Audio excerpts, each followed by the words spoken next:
It's about history. It's about preservation.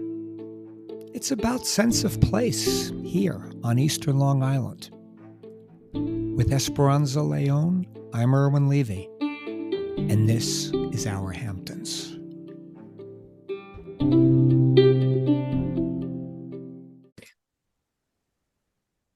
Esperanza.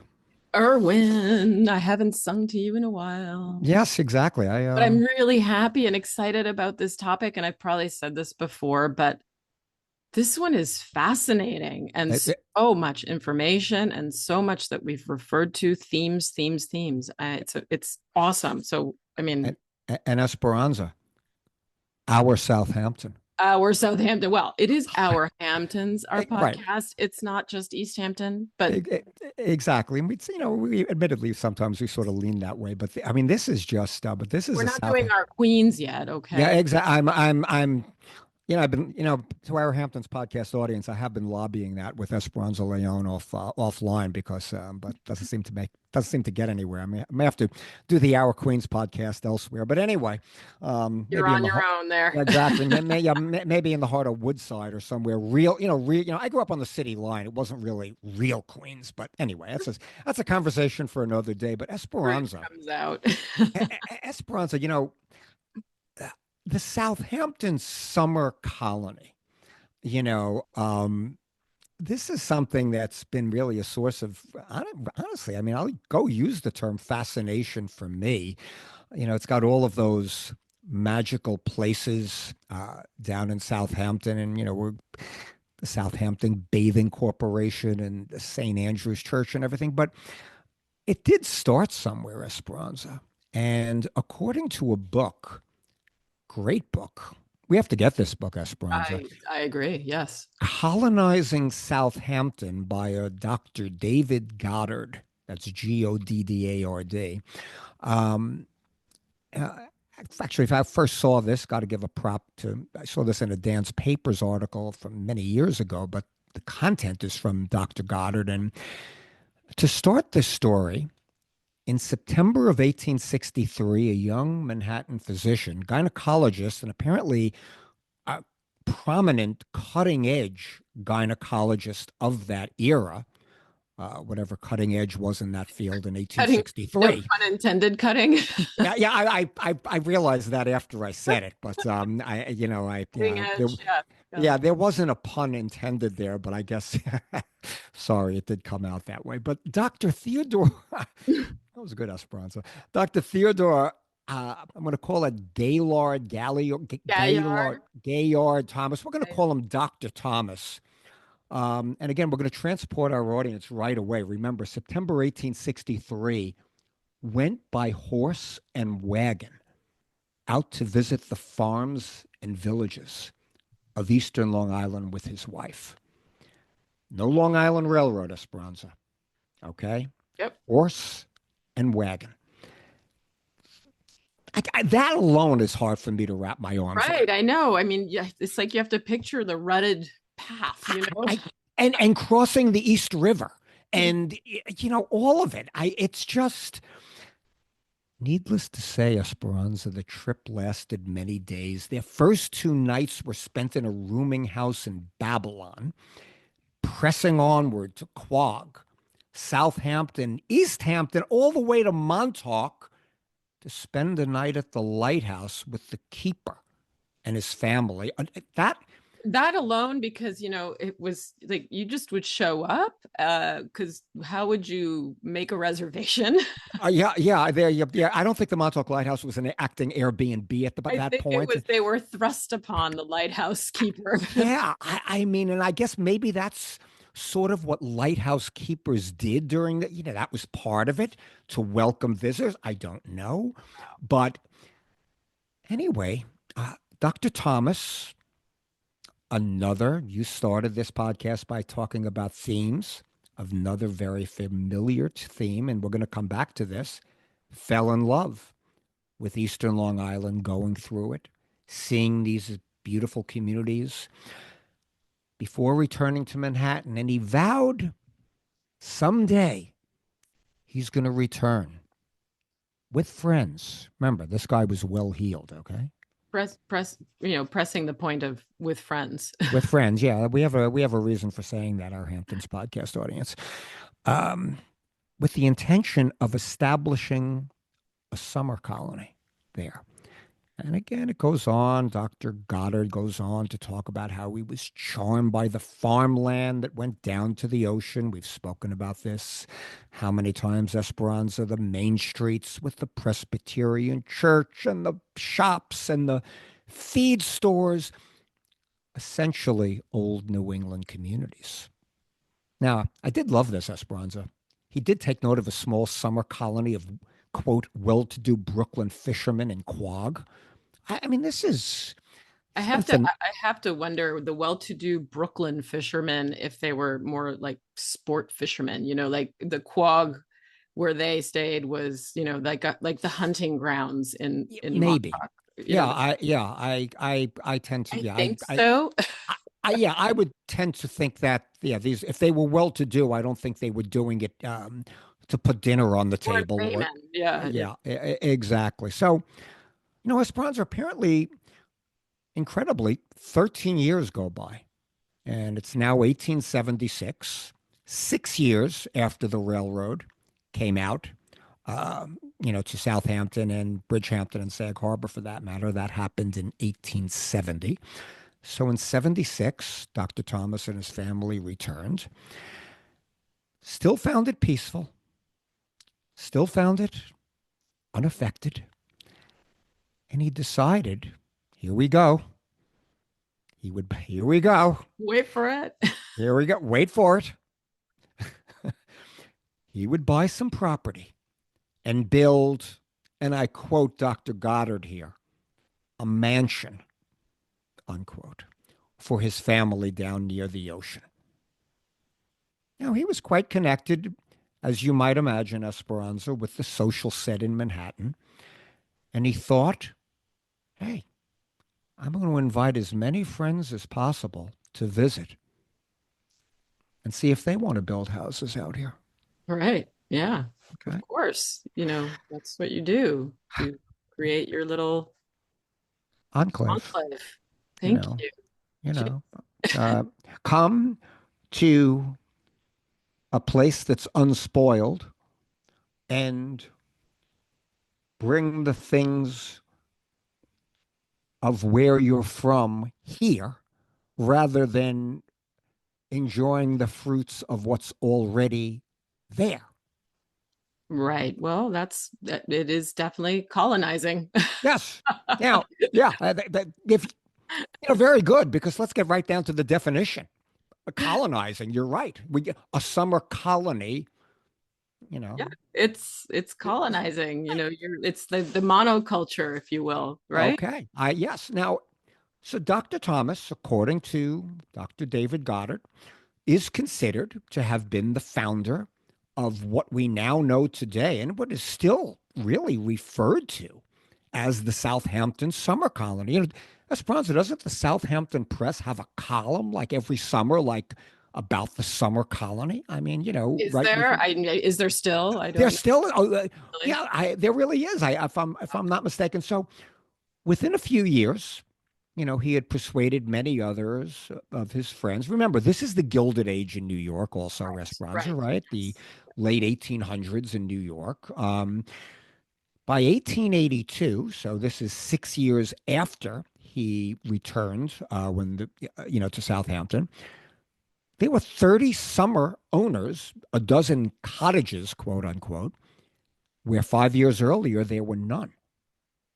And a few years after that, Dr. Thomas and others met in a Fifth Avenue apartment in New York to found what was then called, and here we go, Hmm. the Southampton Village Improvement Association.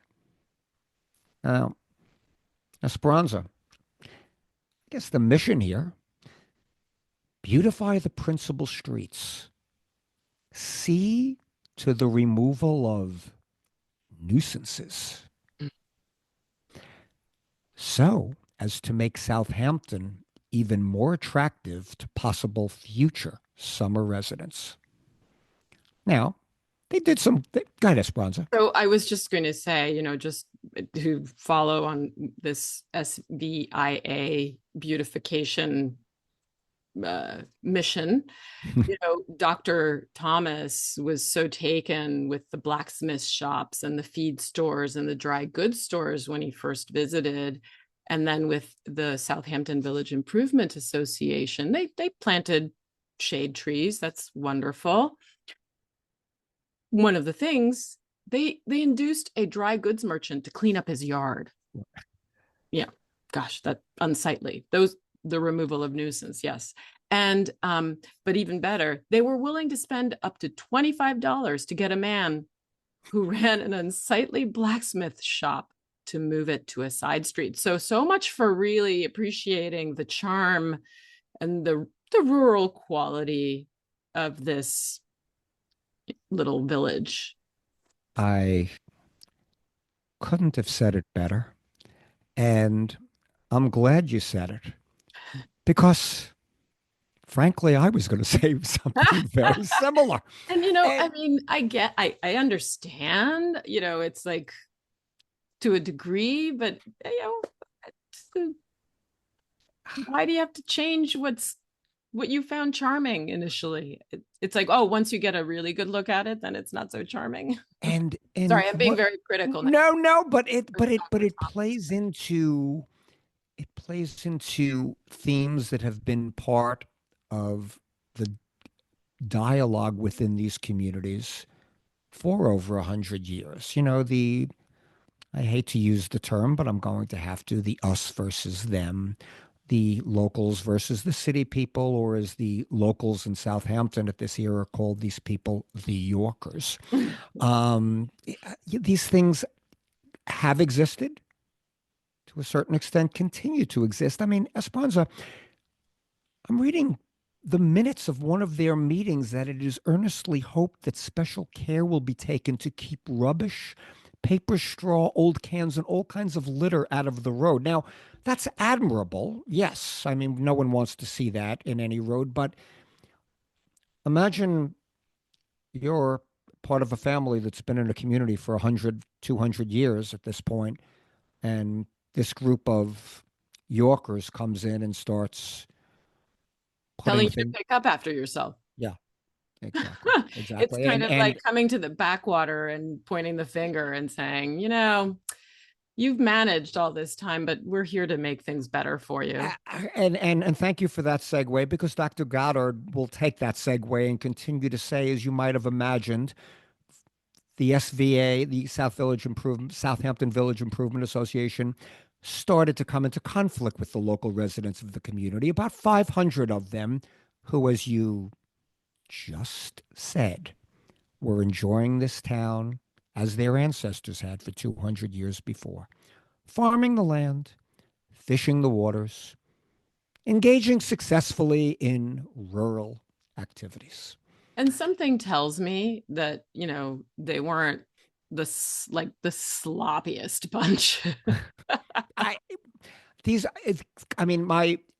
would agree. These are people that had great respect for the land, for the community. I can't believe that part of their rural activities included a conscious effort to litter. Right. Okay. Right. I'm refused to believe that. Dr. Goddard continues, sparks flew. And within the next 15 years, nevertheless, Dr. Thomas and the others saw to the creation of just about all the major downtown Southampton institutions that exist to this day. Yeah, as you mentioned. St. Andrew's Church. Yep. The Shinnecock Golf Club, the Meadow Club, the Southampton Beach Club, the parish. And that wasn't just Dr. Thomas creating these places, but he obviously this was his coterie. These were his peers. They were his homies. His homies, Samuel Parish with the Parish Museum. That's correct. Of course, we don't even go down the road of the Shinnecock Golf Club, which this is not exactly parallel, but almost parallel to what was occurring further east with Arthur Benson and the Right. Montauk Right. But tribe.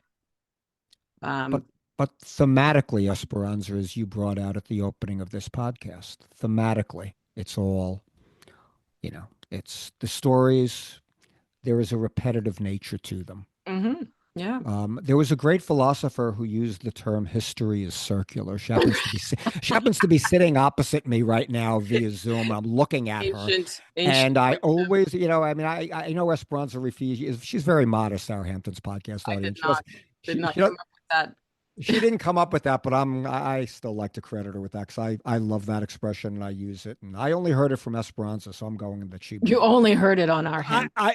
We only heard it on our Hamptons podcast, but Esperanza, and this should really be noted because this is really an important part of this whole thing. Yeah.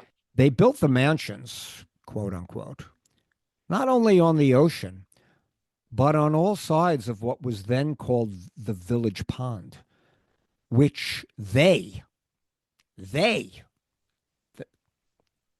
the colony, Southampton colony, The the Yorkers. Yorkers, they renamed this Lake Agawam.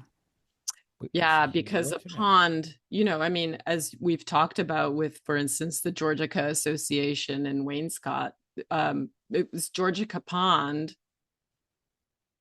or in some people's minds and maps, Georgica Lake, Right. more elegant to say lake That's right. And that goes than pond.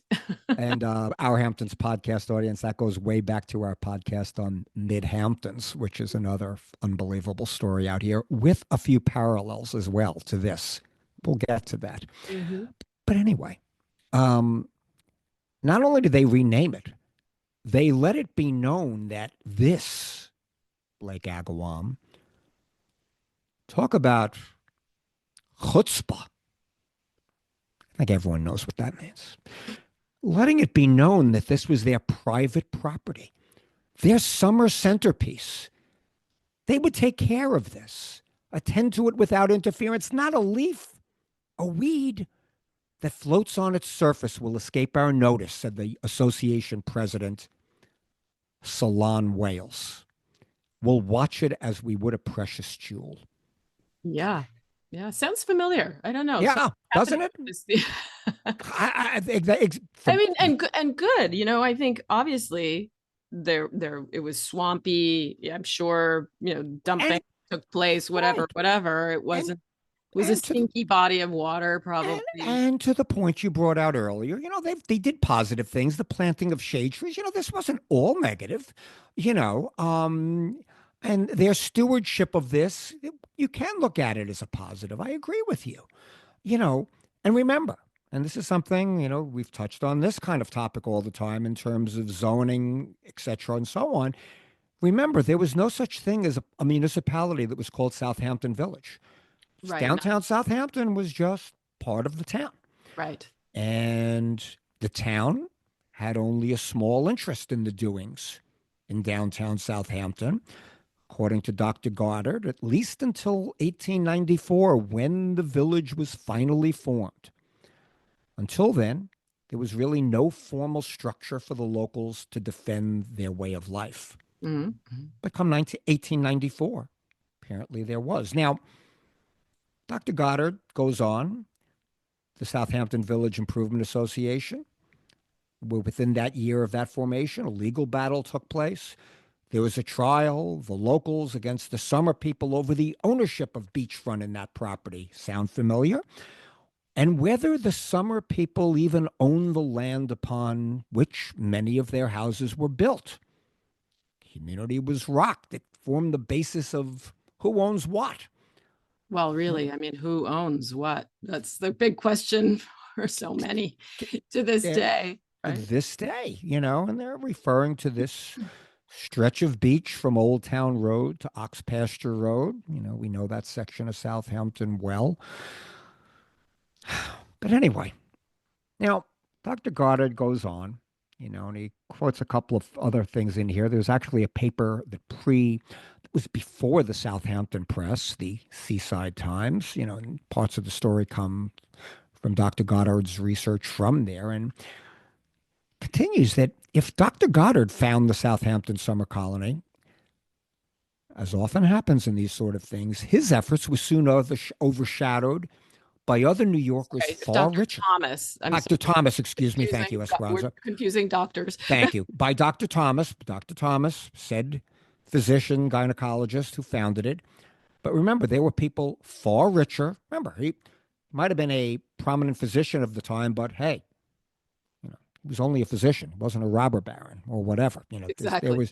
There were people higher up on the financial echelon, that brought up property from the locals. Among them, Charles Atterbury. These are names that are going to ring a bell. James Ruggles, Mrs. Schermerhorn Street, downtown Brooklyn. Two brothers, C. Wireless Betts and Frederick Betts, and gotta like this story. It parallels Mid-Hamptons, parallels Carl Fisher. Some of them had big plans for the town. Wireless had plans to build a casino and a beach hotel. Okay, so again, these kind of thoughts were always here. And we have to, Esperanza, bring up this group called the proprietors. I love how everybody has a name, right. A nickname. Yeah. So the Yorkers, the proprietors. Yeah, and yeah, the proprietors is an interesting one because we're talking about locals who were maybe just in a higher position than the rest of the, to put it one way, the riffraff of farmers and fishermen. And maybe they were farmers before, but they made it, made a living in other ways, merchants, maybe that kind of thing. That is my interpretation of the proprietors as well. I used the term when we spoke before we started recording. They were like the middlemen in a sense, like they weren't quite the locals, but they certainly weren't the summer colony either. They were definitely the locals, but not the group of locals that own the blacksmith shops and right. These were, as Dr. Goddard describes, moderately wealthy citizens who, in common as a group, had inherited much of the land from their ancestors, the original founders. And to this, you made this point, there were farmers and merchants who owned land separately, but what had not been divided up by that time were in the hands of the proprietors. And apparently, Esperanza, they were willing to sell these parcels to the summer people for $200 a lot at first, then $300 and on, $500, $600. Again, sounds familiar. Yes. Yeah. And in a letter to the Seaside Times, grousing about it at the time, one summer person wrote, "The rapacity of the landowners of your village can only induce irretrievable ruin if they persist in such absurd pretensions." In other words, how dare they keep raising the price of the land? Exactly. Yeah. Exactly. Yeah. Well, I've heard that one before too. That thematically, as you said from the beginning of this podcast, Esperanza, I mean, eventually these proprietors pretty much sold what they had to the summer colony for the stretch along the beach, around the lake, for the people out for the summer. Now, Dr. Goddard goes on and saying the locals at first didn't even know what to make of all this. They were surely of an entirely different culture. We mentioned how they referred to them as the Yorkers. They tolerated them, another familiar theme. They tolerated them because they had to. And yes, they profited from them. Yeah, I mean, this was the era of boarding houses, which I know from reading other sources regarding Dr. Thomas, that he compelled the Hildreth family to enlarge their home to welcome his friends who early on, hadn't built houses or whatnot, right, and could then board at the Hildreth's home. So, I mean, that was what happened. So many people throughout East Hampton and Southampton, the locals would purposely build larger homes or add on to their existing homes to board summer visitors. Yeah. Right. I mean, they were industrious, and they You It know, was it the was sort of, beginning of the resort. I yeah, mean, exactly. It was the beginning of the resort. They, you know, you took the good with the bad. If you can't beat them, join them. I mean, whatever term you want to use here, um, is part of it. And you know, it goes on in this article, and they were again we're going back to when Dr. Thomas first got there. You know, like how, you know, it talks about how the locals didn't call the mounds of sand at the back of the beaches dunes. They were banks. They called them banks because they were the lifelines of the community. But the summer people called them dunes. It was a see, I more thought romantic term, I right? like the idea that they called them banks because they Banks. were like the source of income. But I also think, isn't it like, like the banks of a pond, the banks of the ocean?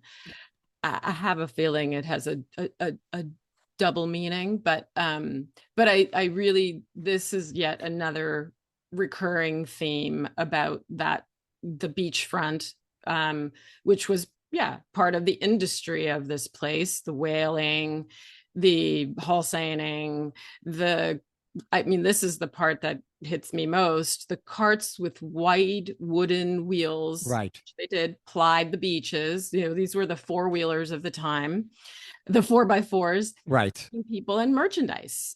Because that straight line along the beach, along the ocean, is a far easier way to travel than on the rutted main roads inland. So that part is fascinating to me. And here are people who are now claiming that this is their private property. Exactly. You're not Exactly. allowed to use my beach. Exactly. And Esperanza.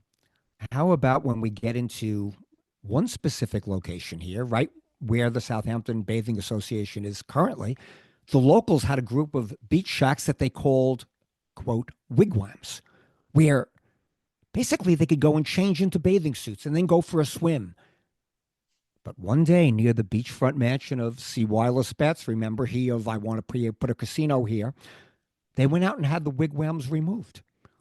And this is where we get into 1892, the trial about who owned the beach. Locals said we did. Summer people, we bought it fair and square. Went to court.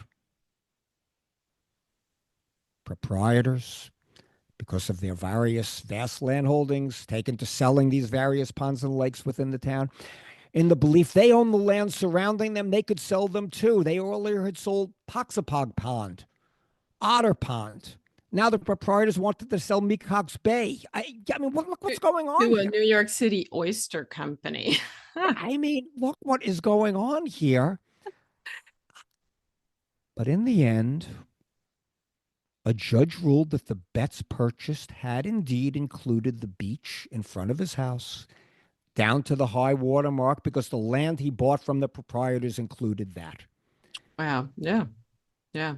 And And that was despite the efforts of a local farmer, whaling captain, George Gilbert White. yeah, It was another fascinating figure in this whole story. yeah, exactly. And now the judge did say the locals could haul their fish and have free passage to the low water mark. Various roads down to the beach could be pathways for the local. And according to what we're reading here, although it was a compromise, it was still a great disappointment for the locals as they felt they had lost what had been, talk about a familiar theme, Esperanza. They had lost what had been theirs up until then. Well, and interestingly, let's take it to the level of how about what the indigenous communities that were here originally, this was their ancestral land that they could wander over at will. And then, I mean, it's the succession of people who lost, Exactly. and I not mean, ownership in the case right, of the right, indigenous population. right, right. Yeah. I mean, the proprietor, again, we've spoken about this on so many Our Hamptons podcasts. The indigenous population, they didn't believe in ownership. There was no Right, such thing as ownership, right? right, I mean, so these proprietors, if you will, these who they inherited this land that wasn't theirs to begin with. Well, exactly. Yeah. Thank you. Uh, The kings of England. yes, exactly. But so, well, so anyway, it was a compromise, and it also marked, really symbolically, I guess, Esperanza, the formalization of the very exclusive nature of the Southampton Summer Colony that we really know to this day. Yeah. And may I just impress you with my skill in French? oh, Plus ça change, plus c'est la même chose. The more things change, the more they stay the same. completely true. And this is, just you hear these stories again and again, more recently. And gosh, what a great book. We definitely need to purchase this book, Colonizing Southampton. Unfortunately, Dr. Goddard is no longer with us. I think he died in 2020, but he was even, I think, a former curator of the Southampton Historical Museum, where there's more information on this topic. It's yes. fascinating. Yeah, there really is. Cummings and it's what a story, huh? It really is. And I mean, I guess we're going to wrap this up, but we just want to wrap up one last thing Dr. Goddard brought out in this story about how, as combative, to use that term, as the Southampton Village Improvement Association was, um, one thing they didn't go after was the Long Island Railroad. And it was a very strong entity at one point. Exactly. That's the point here. And part of their efforts to beautify Southampton, they had approached the railroad, hoping to get them to build a railroad station rather than the old existing shack that was there at the time. They never did. And in 1902, they themselves paid much of the cost to get the beautiful train station, which, according to this, has embedded seashells that you see to this day. Yep, that's true. Yep. So, wow. Esperanza, that was meaty. There was a lot. There's so much more. I mean, this Dr. Thomas is really worthy of more exploration just on his own. Yeah. I thank you so much for putting all of this information together, because it was a joy to do it. And I mean, it was a fun topic. I think, I hope our audience will have a little insight into what, this Southampton Summer Colony was all about historically, and, even again, to an extent, existing to this day. That was a really fun journey, Esperanza. Thank you for it. Thank you, Irwin. And as always, a pleasure. Yes. Goodbye.